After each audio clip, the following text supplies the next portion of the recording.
جب کبھی آپ سے بھی کوئی کام اس طرح ہو تو لوگوں کے درمیان اس بات کو رکھیں. اچھا یہ ایک بات یہاں ضروری ہے کہ مشورہ کس سے لینا چاہیے کس سے نہیں لینا چاہیے اس کے بھی آداب ہیں. جو جس کام کا ایکسپرٹ ہو اس سے مشورہ لیا کریں، یا اس سے اس سلسلے میں تھوڑی بہت شدھ بدھ رکھتا ہو تو اس سلسلے میں مشورہ لیں، یا کوئی عالم دین ہے یا کوئی فقیہ دین ہے جو سمجھ رکھتا ہے قرآن کی اور حدیث کی، اس سے مشورہ لیا جائے. اسی لیے فرمایا گیا کہ عورتوں سے مشورہ نہ لو. ہاں مشورہ لو لیکن عمل کرنے میں احتیاط کرو. مشورہ لو، گھر کے معاملات میں ان سے بھی مشورہ لو. ہوتا یہی ہے کہ آپ ان کے مشورے کے اعتبار سے تو چلتے ہی ہیں، پتہ ہے سب لوگوں کو، لیکن بزرگوں نے فرمایا ہے کہ مشورہ جس سے لیا جانا چاہیے وہ بھی ایک کیٹیگری ہے. ہاں گھر کے کاموں میں آپ مشورہ لیتے رہے، دیوار ہے اس کو پیلا رنگ لگاؤں کہ لال رنگ لگاؤں، عورت نے کہا پیلا تو آپ کالا لگا دو. تو مشورہ تو لیتے رہو اور عمل بھی کرتے رہو، لیکن جو اہل خیر حضرات ہیں ان سے مشورہ لینے میں اللہ تعالیٰ کی طرف سے برکت کا نزول ہے.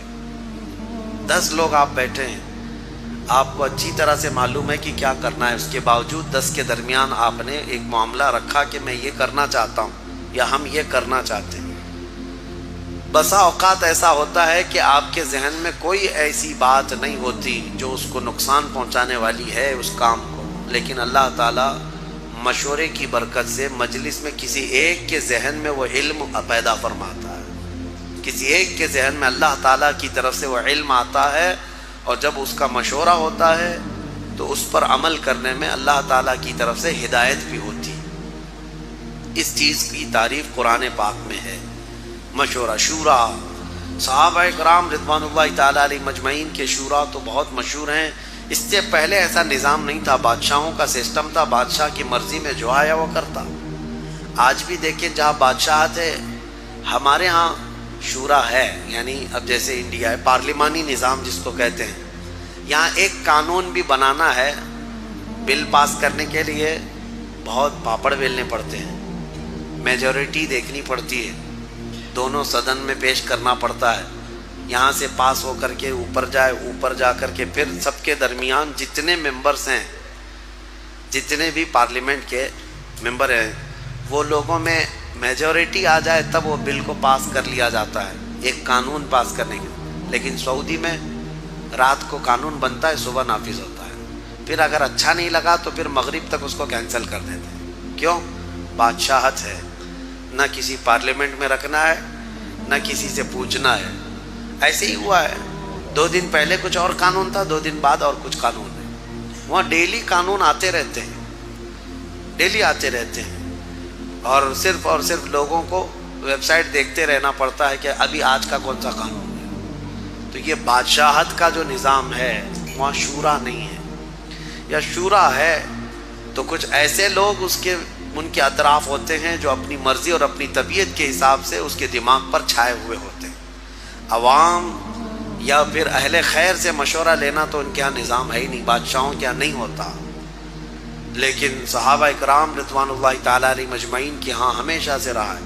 حضرت ابو بکر صدیق رضی اللہ تعالیٰ، حضرت عمر فاروق رضی اللہ تعالیٰ، ان کی جلال اور ہیبت کیا تھی حضرت عمر فاروق کی، لیکن اس کے باوجود مسجد نبوی میں کھڑے ہو کر ایک دن عرض کرتے، ارشاد فرماتے، اے لوگوں، میں مجھ سے پیشتر جو گزرے یعنی رسول پاک صلی اللہ علیہ وسلم اور حضرت ابو بکر صدیق، وہ دنیا کے سب سے بہترین لوگ تھے، لیکن اب میں اس تخت پر ہوں، اگر میں اپنی مرضی کے مطابق کوئی قانون لاؤں اور وہ خیر کے لیے ہو یا شر کے لیے ہو، جس طرح اپنی مرضی کے مطابق میں کوئی قانون لاؤں تو تم لوگ کیا کرو گے؟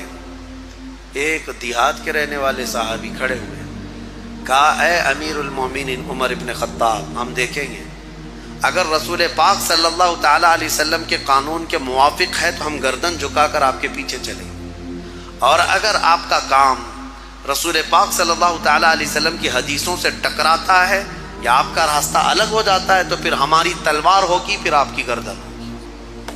یہ بھرے مجمع میں کوئی مشورہ لے گا اس طرح سے؟ آپ کیا کریں گے، آپ کیا کریں گے؟ حضرت عمر فاروق رضی اللہ تعالیٰ عنہ نے یہ نہیں فرمایا کہ کیا گستاخی کر رہے ہیں، بلکہ فرمایا جب تک اس امت میں ایسے لوگ ہوں گے امت کا نظام صحیح سلامت رہے گا، کوئی درہم برہم نہیں ہوگا۔ شخصیت پرستی بھی نہیں ہونی چاہیے، اپنے آپ کو بھی رکھو تنقید کے نشانے پر کہ لوگ تمہیں صحیح